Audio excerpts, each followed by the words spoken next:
저희 교회에서 잘 안 해보던 박수까지 받고 나와가지고 기분이 조금 살짝 좀 이상한 것 같습니다. 예, 제 얼굴 기억나시는 분 혹시 있으십니까?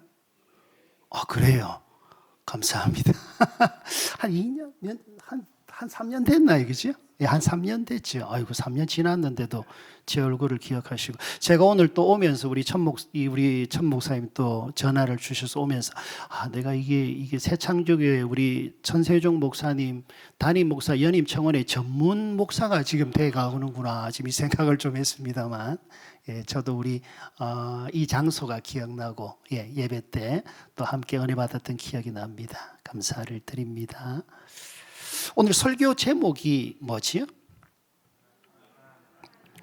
너는 하나님을 바라라. 이게 이제 오늘 본문 5절 말씀에 보면 너는 하나님께 소망을 두라라고 나오는데, 이게 이제 이전 성경인 개역 한글로 보면 너는 하나님을 바라라 이렇게 되어 있습니다.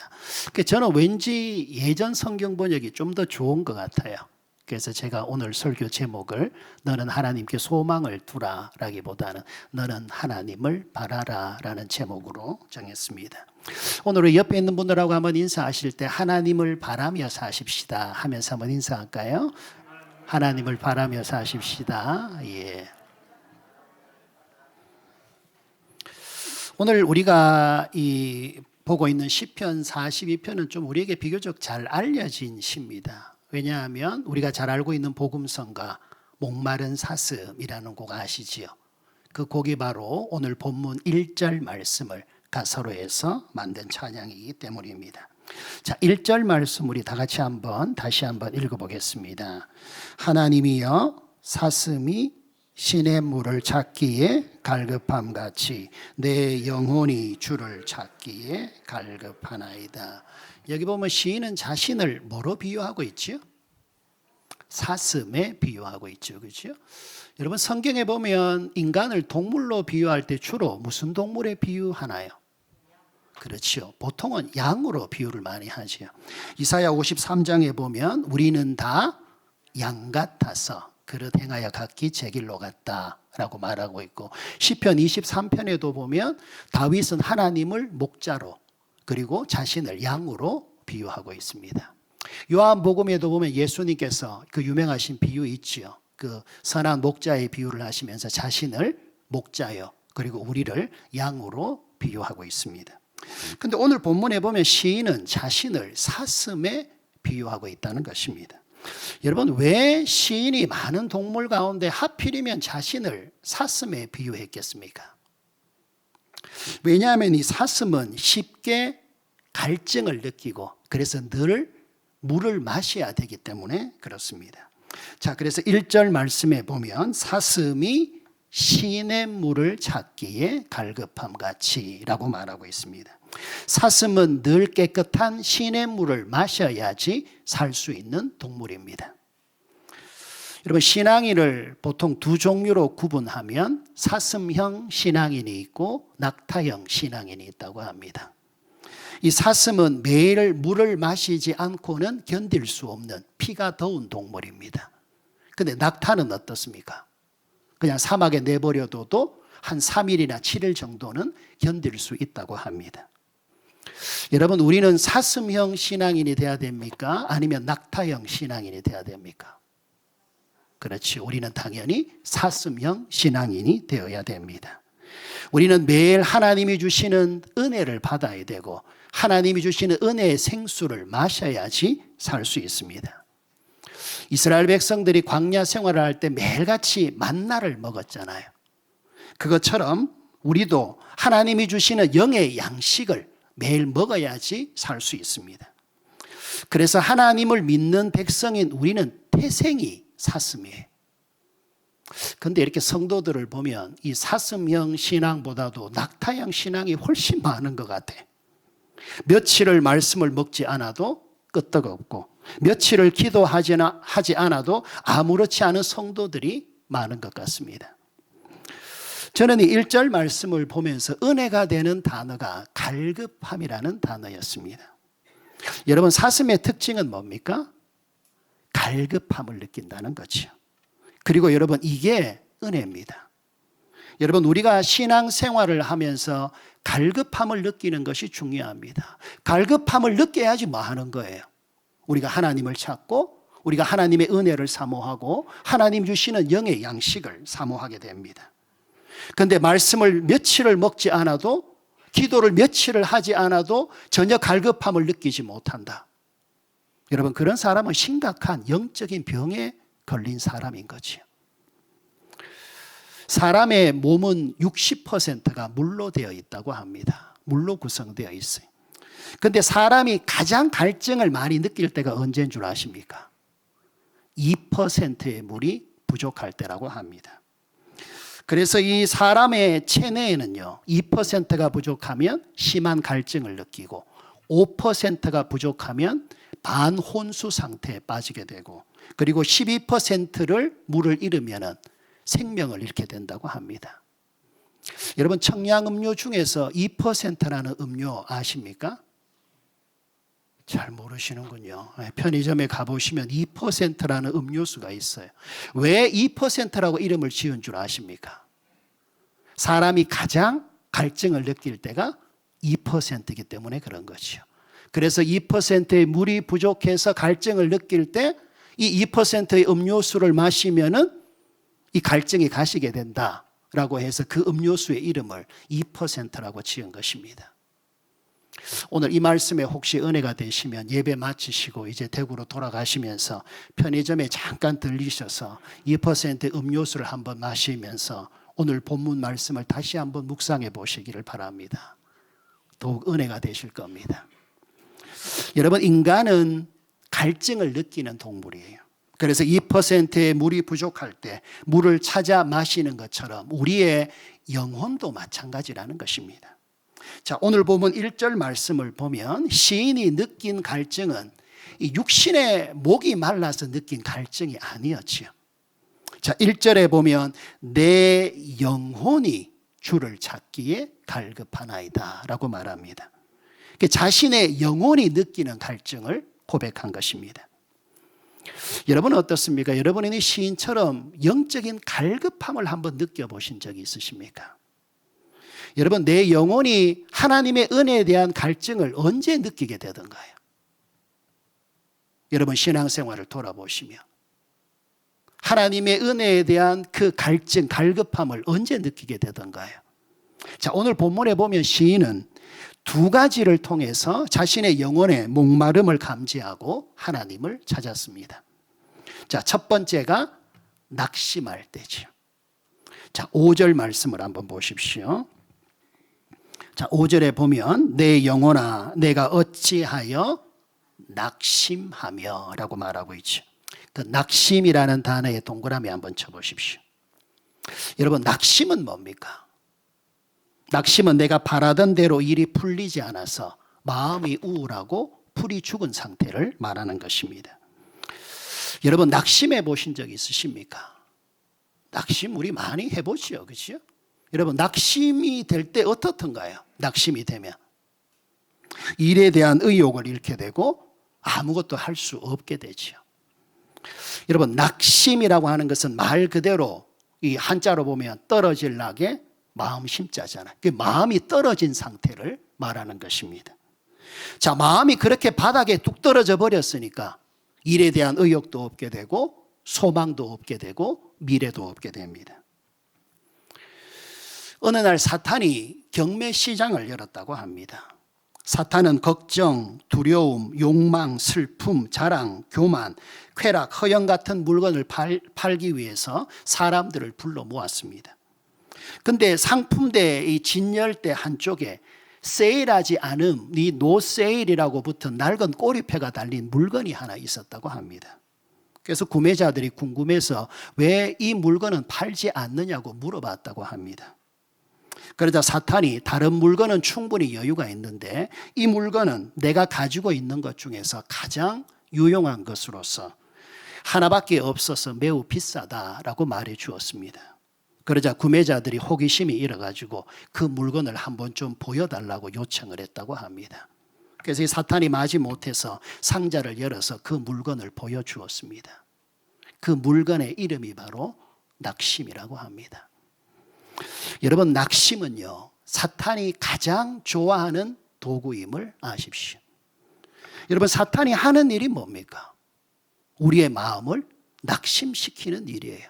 그래서 하나님을 섬기는 일에 의욕을 잃게 만들어버리고, 그래서 하나님과 멀어지게 만드는 것, 여러분, 이게 사탄이 하는 일이라는 것입니다. 그런데 여러분, 이 낙심이라고 하는 것은요, 초신자에게만 나타나는 현상이 아닙니다. 오랫동안 신앙생활을 한 사람들에게도 이 낙심이 나타나게 됩니다. 3년 6개월 동안 비가 오지 않은 이스라엘 땅에 비를 내리게 한 선지자가 엘리야 아닙니까? 근데 이 엘리야가 이 바알과 아세라 선지자 850명과 대결해서 이긴 선지자였습니다. 그리고 그렇게 대결할 때 기도를 하지요. 그럴 때 하늘에서 불이 내리게 됩니다. 그런데 그런 능력의 엘리야가 그 다음날 로뎀 나무 아래에 앉아가지고 하나님 차라리 나를 죽여주십시오라고 기도하게 됩니다. 아니, 어떻게 그런 일이 일어날 수 있었던 거지요? 그것은 엘리야의 마음이 낙심했기 때문에 그렇습니다. 엘리야는 이방 선지자들을 다 물리치고, 그리고 자기가 기도해서 하늘에서 불을 내리게 하면 이스라엘 백성들이 하나님께로 돌아올 줄을 알았어요. 그런데 이 일은 자기가 생각한 대로 진행되지 않았습니다. 그 대신에 아합 왕의 아내 이세벨이 엘리야를 죽이겠다고 나선 거지요. 그래서 엘리야가 그 소문을 듣고 걸어와 날 살려라 도망을 가게 됩니다. 그리고 로뎀 나무 아래에서 하나님 차라리 나를 죽여주십시오 라고 기도하게 됩니다. 여러분 보세요. 낙심은 이렇게도 무서운 것입니다. 어제 기도해서 불을 내린 능력의 선지자 엘리야로 하여금 그 다음 날 죽음을 생각하게 만든 것이 바로 낙심입니다. 그런데 여러분, 이런 엘리야의 모습이 우리들의 모습일 때가 많다는 것입니다. 우리는 이 세상을 살면서 참 낙심할 때가 많지 않습니까? 가정의 문제, 사업의 문제, 건강의 문제, 인간관계의 문제, 자녀의 문제로 우리는 낙심할 때가 많습니다. 그런데 우리가 이렇게 경험적으로 보면 여러분, 낙심이라고 하는 것은 그렇게 큰 일을 통해서만 반드시 오는 것은 아니라는 것입니다. 낙심은 보면요, 어떻게 보면 아주 작은 일을 통해서 우리에게 찾아오게 됩니다. 자, 오늘 이 본문을 보면 시인이 마음이 낙심한 이유가 어디에 있었습니까? 뭐 때문이었지요? 이 3절 말씀을 보면요, 다른 사람들이 자기에게 한 말 때문이었어요. 자, 3절 말씀을 한번 보십시오. 자, 3절 같이 읽습니다. 사람들이 종일 내게 하는 말이 내 눈물이 주야로 내 음식이 되었도다. 우리는 정확하게 어떤 연유인지는 모르지만 이 시인은 사람들로부터 네 하나님이 어디 있느냐라고 하는 조롱의 말을 들었어요. 아마도 이 시인이 처해 있었던 그 불행한 환경이 사람들에게 조롱거리가 되면서 이런 말을 듣게 했던 것 같습니다. 네가 하나님을 열심히 섬기더니만 어떻게 네 모양이 지금 이 꼴이 되었느냐, 네 하나님이 어디 있느냐라고 하는 조롱의 말을 들었던 것입니다. 여러분, 사실 우리도 이 시인처럼요, 어떻게 보면 큰 일보다는 오히려 작은 일 하나 때문에 우리의 마음이 낙심할 때가 참 많지 않습니까? 다른 사람이 내게 한 말 한마디, 우리는 그거 듣고 낙심할 때가 얼마나 많습니까? 그냥 그 말 흘러 넘기면 되는데 우리는 그걸 잘 못해요. 그래서 그 한마디 말 때문에 그냥 밤에 잠도 제대로 못 자고 우울한 가운데 지낼 때가 얼마나 많습니까? 여러분, 자, 우리가 낙심할 때 그때 뭐 해야 됩니까? 우리의 마음이 낙심될 때 그때 뭐 해야 됩니까? 그때가 바로 내 영혼이 하나님을 찾을 때이다 라고 하는 사실을 알아야 됩니다. 낙심은 뭡니까? 우리의 영혼이 보내는 신호입니다. 바로 지금이 내가 하나님을 찾을 때이구나, 지금이 내게 하나님의 은혜의 생수가 필요할 때이구나 하는 것을 알려주는 영적인 신호라는 것입니다. 자, 두 번째로 시인이 자신의 영혼의 목마름을 감지한 그 두 번째 신호는 뭡니까? 불안이에요. 불안. 자, 5절 말씀을 한번 보십시오. 자, 5절에 보면 내 영혼아 네가 어찌하여 낙심하며 어찌하여 내 속에서 불안해하는가. 이 낙심할 때 따라오는 현상 가운데 하나가 불안입니다. 여기 보면 시인은 낙심했을 뿐만 아니라 또한 불안해하고 있습니다. 여러분, 인간의 마음에는 이 불안이라고 하는 것이 언제나 조금씩은 있지요. 여러분, 새로운 일을 우리가 할 때 이제 마음이 좀 불안하잖아요. 그죠? 우리가 새로운 사람을 만날 때도 좀 마음이 불안합니다. 운전에 익숙하지 못하신 분들은 운전할 때도 좀 마음이 불안하지. 그리고 내 몸에 좀 이상한 징조가 생길 때 우리의 마음이 불안하기도 합니다. 그리고 이유 없이 우리 마음이 불안할 때가 있습니다. 별다른 일도 없는데 괜히 내 마음이 불안할 때가 있어요. 자, 우리는 이런 다양한 불안들을 안고 살아갑니다. 근데 그럴 때 대부분은 보면 우리는 그런 불안들을 잘 극복하며 살아가요. 근데 그 불안이 없어지지 않고 도가 지나치게 되면 문제가 되는 거죠. 그 불안 때문에 내게 멈출 수 없는 걱정과 근심이 찾아오게 되고, 그것 때문에 내가 밤에 잠을 잘 못 자고, 마음에 조바심이 일어나서 내가 해야 할 일을 제대로 하지 못하는 지경까지 가게 되면 그런 불안은 문제가 되는 것입니다. 자, 우리가 잘 알듯이 여러분, 병의 원인은 스트레스입니다. 근데 스트레스의 주범이 뭐예요? 바로 이 불안이라는 거지요. 그래서 여러분, 불안은 우리의 건강에도 좋지 않은 것입니다. 독일의 한 탄광에서 갱도가 무너져서 광부들이 갱내에 갇힌 사건이 있었습니다. 외부와의 연락이 차단된 채 일주일 만에 구조가 됐는데 사망자는 딱 한 사람이었다고 합니다. 그런데 이 사람은 시계를 찬 광부였다고 합니다. 그러니까 일주일 동안 갱내에 갇혀 있으면서 이 광부가 뭐 한 거예요? 밤낮 시계를 쳐다보면서, 야, 지금 몇 시간이 지났는데, 지금 며칠이 지났는데 왜 사람들이 나를 구조하러 오지 않는 거지? 아니, 지금 내가 물을 먹지 않은 지가 지금 몇 시간째인데, 며칠째인데 내가 과연 살 수 있을까? 뭐 밤낮 이런 생각만 하다가 그는 불안과 초조 가운데 지내면서 그냥 거기서 죽어버린 거예요. 여러분, 내 마음에 불안이 있을 때, 여러분, 그것은 무슨 뜻입니까? 그것은 바로 우리가 지금 하나님을 찾아야 될 때다. 그 영적인 신호를 우리에게 보내주고 있는 것입니다. 여러분 보세요. 자, 하나님은 우리가 언제 하나님을 간절히 찾아야 되는가 하는 신호를, 사인을 주셨다는 것입니다. 자, 오늘 본문에 보면 그 사인이 뭡니까? 두 가지죠. 그죠? 낙심과 불안입니다. 우리의 마음이 낙심과 불안을 느낄 때, 여러분, 그때가 바로 내 영혼이 하나님을 찾아야 될 때라는 것입니다. 자, 그러면 낙심과 불안의 치유책은 무엇입니까? 자, 시편 기자는 5절에서 자, 이렇게 말하고 있습니다. 자, 5절을 다시 한번 보십시오. 내 영혼아 내가 어찌하여 낙심하며 어찌하여 내 속에서 불안해하는가. 그리고 이게 치유책이에요. 너는 하나님께 소망을 두라. 낙심과 불안의 치유책은 뭡니까?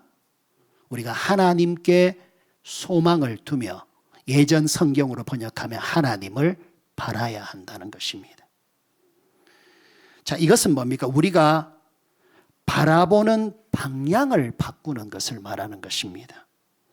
나를 낙심케 하고 불안하게 하는 문제에서부터 돌이켜야 되는 거지요. 그리고 누구를 바라봐야 돼요? 하나님을 바라봐야 된다는 것입니다. 여러분, 우리가 낙심과 불안에 빠져 살지 않으려면요, 이 방향 바꾸기 훈련이 잘 되어 있어야 한다는 것입니다. 나를 낙심시키고 불안케 하는 문제에서부터 방향을 돌이켜서 하나님을 바라보는 이 훈련이 되어 있어야 한다는 것입니다. 자, 그럼 우리가 하나님을 바라보기 시작하면 어떤 현상이 나타나게 되는 거지요? 낙심과 불안했던 우리의 마음에 하나님의 평강이 찾아오게 되는 거지요.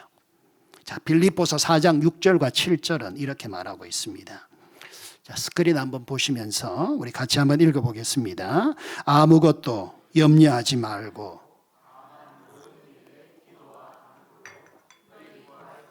감사함으로 하나님께 아뢰라. 그리하면 모든 지각에 뛰어난 하나님의 평강이 그리스도 예수 안에서 너희 마음과 생각을 지키시리라. 자, 바울은 여기 보면 염려가 찾아올 때 뭐 하라 그랬습니까? 기도하라 그랬잖아요. 그렇죠? 하나님께 구하라, 기도하라는 말 아닙니까? 여러분 잘 생각해 보세요. 기도가 뭡니까? 기도는 간단하게 설명하면 내가 지금 염려하고 있는 문제에서부터 돌이켜서 하나님을 바라보는 것. 여러분 이게 기도 아닙니까? 그렇죠? 자, 그리고 그렇게 기도하면 어떻게 된다는 거예요? 우리 안에 있던 염려가 없어지고 뭐가 찾아옵니까? 하나님이 주시는 평강이 찾아오게 된다는 것입니다. 그리고 하나님의 평강이 우리의 마음을 딱 사로잡고 있으면 우리의 마음에 있던 낙심과 불안은 쫓겨나게 되는 것입니다. 자, 오늘 본문을 한번 보세요. 자, 시인이 자기 마음에 낙심과 불안이 찾아왔을 때 그는 하나님을 바랐지요. 그죠? 하나님께 소망을 두면서 하나님을 바라보았습니다. 자, 그럴 때 어떤 일이 일어났습니까? 자, 5절을 다시 보십시오. 자, 5절을 보면 내 영혼아 내가 어찌하여 낙심하며 어찌하여 내 속에서 불안해하는가. 그랬을 때 너는 하나님께 소망을 두라. 하나님을 바라봤지요.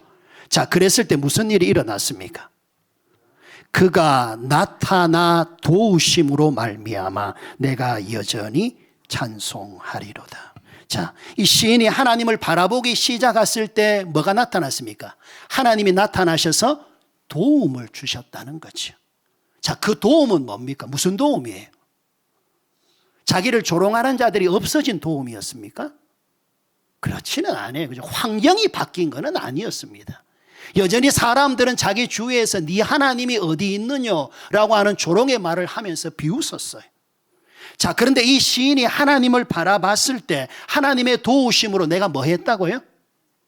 내가 여전히 찬송하리로다. 여기서 여전히라고 하는 말은 과거에, 그러니까 이 낙심과 불안이 찾아오기 전에 시인의 마음에 있었던 찬송을 말하는 거예요. 여러분, 이 시인은 원래 찬송하는 삶을 살았던 사람이었습니다. 자, 그런데 낙심과 불안이 자기 마음에 찾아오자 어떻게 된 거예요? 자기 입에 찬송이 끊어져 버렸던 것입니다. 자기의 삶의 찬송을 잃어버렸던 것입니다. 자, 그런데 이 시인이 다시 하나님을 바라보게 되었을 때 그의 입에서 다시 찬송이 흘러나왔다는 겁니다. 왜냐하면 하나님이 주신 평강이 그의 마음에 있는 낙심과 불안을 몰아냈기 때문이었죠.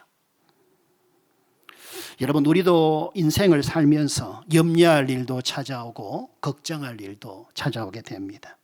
그래서 우리의 마음이 참 낙심과 불안에 휩싸일 때가 있습니다. 자, 그럴 때 우리는 뭐 해야 된다고요? 하나님을 바라봐야 되죠. 하나님께 소망을 두며 하나님을 바라봐야 되는 것이. 오늘 이 5절 말씀을 잘 보면 흥미로운 사실은 뭐냐 하면 이 시인이 지금 누구에게 말하고 있습니까, 여러분? 그렇죠. 자기 자신에게 말하고 있는 거예요. 그죠? 내 영혼아 라고 말하고 있잖아요.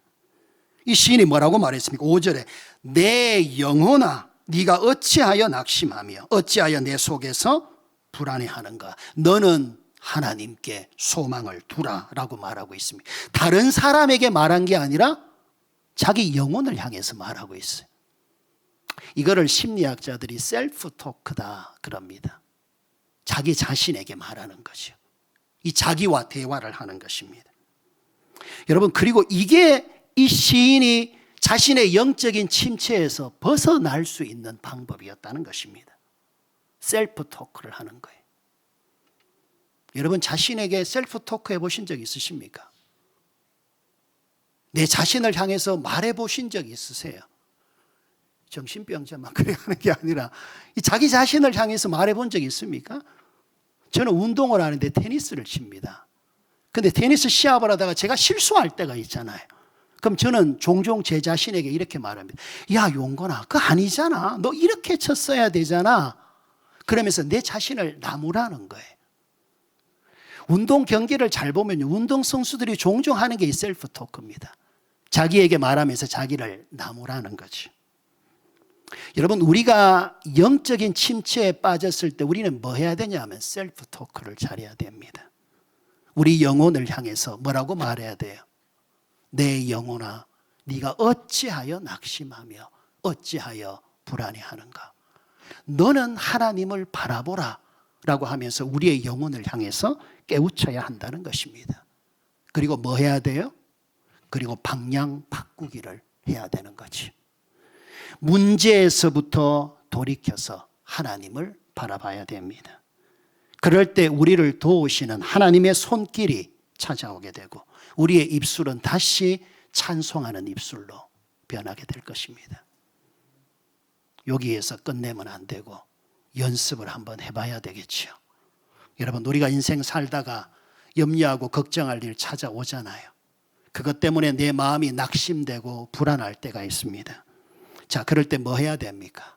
여러분, 오른손을 여러분 가슴에다가 한번 얹어보시고 그냥 가볍게 한번 톡톡 두드리면서 내 영혼아, 너는 하나님을 바라라. 다른 사람에게 이야기하는 게 내 자신에게 이야기하는 거예요. 그렇죠? 우리의 영혼을 향해서 다 같이 한번 따라 하십시다. 내 영혼아, 너는 하나님을 바라라. 한 번만 더 해볼까요? 내 영혼아, 너는 하나님을 바라라. 오늘 본문에 보면 시인이 한 게 이거잖아요. 그죠? 다른 사람의 말을 듣고 조롱하는 말을 듣고 자기의 마음이 낙심하고 불안했을 때 이 시인이 자신의 영적인 침체에서 벗어나는 길은 자기 영혼을 향해서 깨우치는 거예요. 네가 어찌하여 낙심하며 어찌하여 불안해했는가? 너는 하나님을 바라라. 그러면서 다시 방향 바꾸기를 하는 거죠. 하나님을 바라보기 시작하는 것입니다. 여러분, 우리는 낙심하고 불안할 때 하나님 바라보며 사십시다. 그것이 우리가 영적 침체에서 벗어날 수 있는 길이고 그럴 때 우리의 삶은 하나님이 주시는 평안과 찬송을 다시 되찾게 될 것입니다. 기도하겠습니다.